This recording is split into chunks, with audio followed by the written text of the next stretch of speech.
Good day everyone, in this video I will show you 3 tips for this watch Casio DW5600E module code 3229. Okay, first is the LCD check. You need to be on this one, the timekeeping mode, and then press 3 buttons at the same time, adjust mode, and also this one, start stop.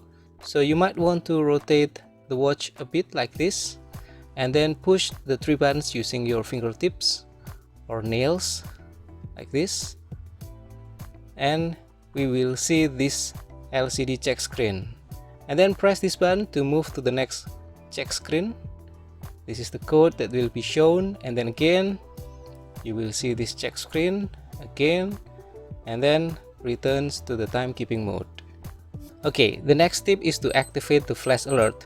To activate flash alert, you can press and hold this button on the timekeeping mode, so like this, and you will see this icon. It means that the flash alert is active.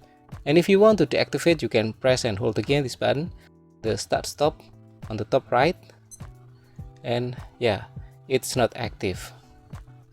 Okay, I will just push again and make it active. Okay, the next tip is for the countdown timer function on this watch that has auto repeat feature, meaning that the countdown timer can restart by itself after finished.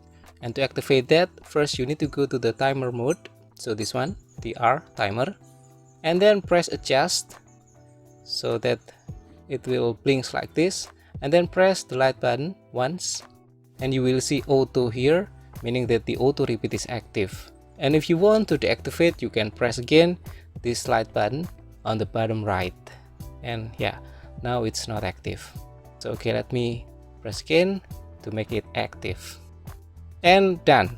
Now I'm pressing adjust and then press the mode button and returns to the timekeeping mode.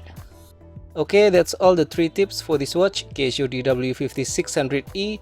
Hopefully this video is useful, and see you again in the next one. Bye.